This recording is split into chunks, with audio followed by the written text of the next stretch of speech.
Full name: Tomás Ariel D'Amelio. Age: 25. Residence: Buenos Aires, Argentina. Education: Bachelor in Psychology at the University of Buenos Aires, M1 in Data Mining, also the University of Buenos Aires, and currently M2 in Cognitive Sciences at the École Normale Supérieure in Paris. Occupation: I'm a research intern in the Parietal Group in INRIA. Science or art?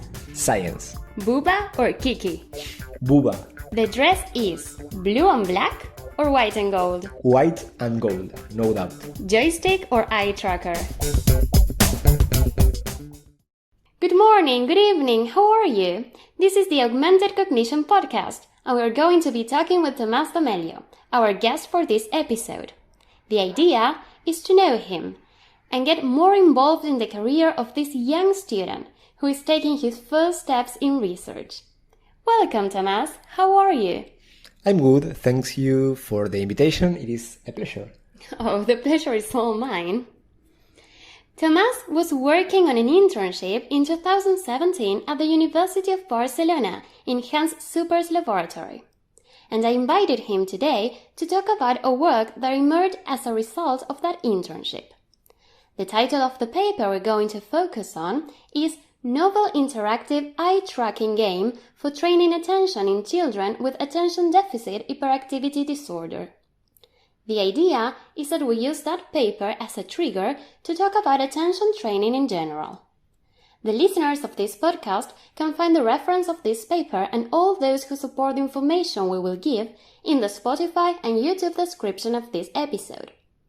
Let's start with the first topic of this interview. What is attention, Tomás? Okay, that's like a really big question. Attention is undoubtedly a term we have all heard at some point. Firstly, we can say that attention is a cognitive process that allows us to focus on a particular piece of information while other perceptible aspects are ignored. For example, if the listener is paying attention to this episode, this means that he or she is selectively concentrating on what I'm saying and not on the other stimuli she may have around, for example, the street or the noise of the television, etc.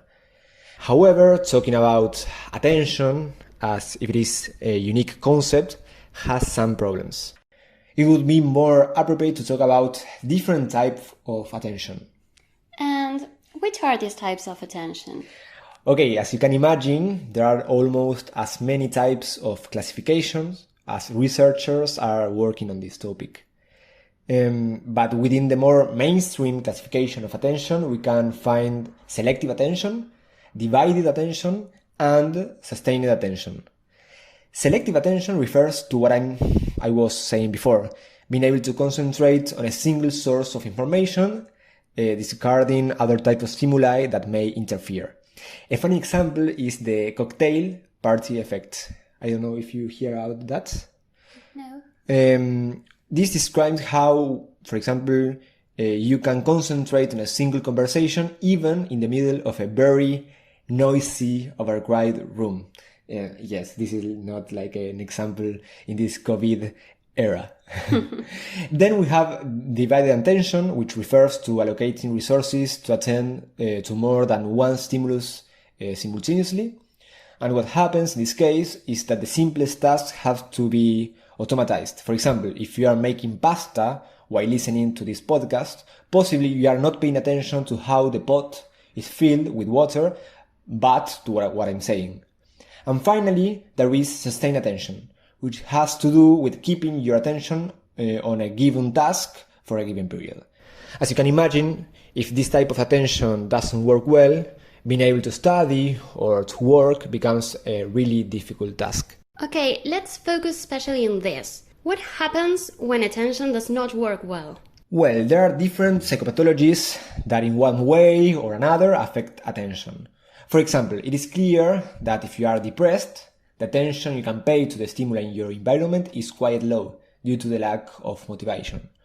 But on the other hand, in the case of patients with anxious symptoms, one can see hypervigilance to certain stimuli. For example, In phobic patients, people are always alert to possible encounters with the phobic stimulus. For example, in my case, every time I put on my slippers, I check that there are no spiders inside before I put them on. However, there is one type of disorder that specifically affects attention issues. And not surprisingly, it is known as attentional disorder. The technical name is Attention Deficit Hyperactivity Disorder, ADHD, probably you heard about that. Mm-hmm. And it is a condition that is often characterized by inattention, impulsiveness, and hyperactivity. An important fact that I would like to stress is that it is the most prevalent childhood neuropsychiatric disorder. And what does eye tracking have to do with all this? Okay, I have to start from the beginning. An eye tracker is a device for measuring basically eye position and eye movement in addition to other measures. As objective measures, eye tracking indicates, first, which elements attract immediate attention, but also, in addition, in which order the elements are noticed and if some elements are being ignored. We can mention as eye tracker metrics gaze points, fixation points, and also divergence, which means whether left and right eyes move together or apart from each other. This last measure, which is not very well known, even between researchers, became relevant related to ADHD. In particular, attention-related divergence has been found to be poorly present in children with ADHD, in a study conducted by Supèr and colleagues in 2015. This leads to the idea that evaluating divergence during an attentional task can be used as an objective measure to support the clinical diagnosis of the ADHD, with importance that this could have in the particular disorder where the diagnosis has a high variability depending on the clinician. So the eye tracker could be a tool to objectively diagnose ADHD. Am I correct? Well, yes. This was the idea at first, and what Hans Supèr was working on together with his team. In this way, and thanks to this idea, Dr. Hans Supèr founded a spin-off called Brain Gaze that uses eye tracking for the diagnosis of the ADHD and other disorders. The way they perform the diagnosis is through the implementation of machine learning models that use as inputs different eye tracking features, mainly eye divergence during attentional tasks, but also fixation points and other eye tracking metrics that I have described before. Oh, perfect. And you told me before that eye tracking can also be used for the treatment of ADHD. How could that be? Okay, so it is known that pharmacological treatment has a variety of adverse effects and is not always effective in treating ADHD. It is important to stress the ethical issues involved in this type of treatment, specifically when dealing with children. Therefore, behavioral therapy using video games to train attentional process has become a very interesting and promising alternative. One of the first projects in this direction was carried out by Alba García-Baos, Hans Supèr, and me, in which we collaborated with people from the University of Nottingham to validate a video game for training attention in children with ADHD. And to do that, a video game was created which had the particularity that was controlled directly with the eyes of each child, with the idea that, in that way, attentional aspects could be trained.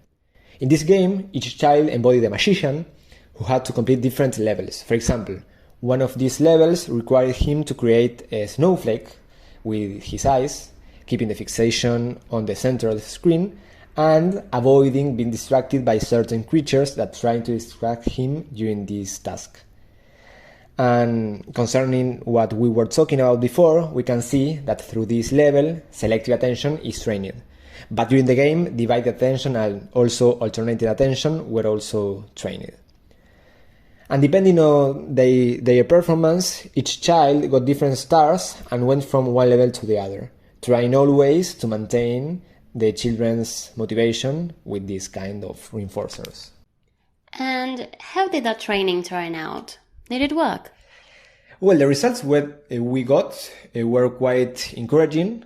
After the training with the trackers, which was only 3 weeks long, the children performed better on attentional tasks, showed improvement in impulsivity, reaction times, and also case control compared to children in a controlled condition who played the same video game but with the mouse.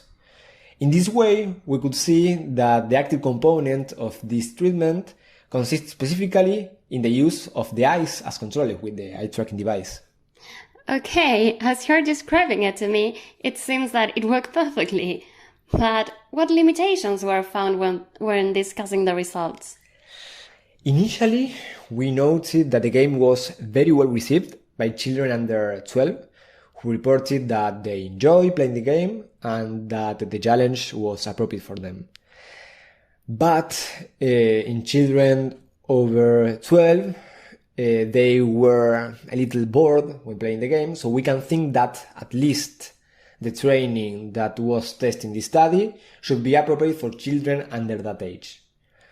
On the other hand, the effect sizes reporting on the outcomes of attentional tasks were relatively low, although it is a good signal to find some changes in such a brief period of time, it's 3 weeks. Finally, I think that it is important to note that the results found were in visual attention, and it should be analyzed if these results can be generalized to other types of attentional modalities.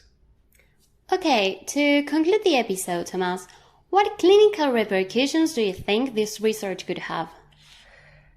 As I mentioned earlier, being able to find alternative or at least complementary treatments to pharmacological treatment is something very promising. Furthermore, with the growing development of eye tracking software from computer webcams, it is possible to think that soon it would not be necessary to access an eye tracker device to have this treatment, but just a standard notebook with an incorporated webcam. This would undoubtedly improve accessibility to this treatment for children with ADHD. Then I understand that Hans Supèr and his team in BrainGaze will continue to invest in diagnostic tools and treatment of attention disorders, and that they will not only focus on attention disorders but also on other atypical cognitive profiles such as autism spectrum disorder and dyslexia. But well, we have to wait for the results and see if the eye tracker works in these circumstances.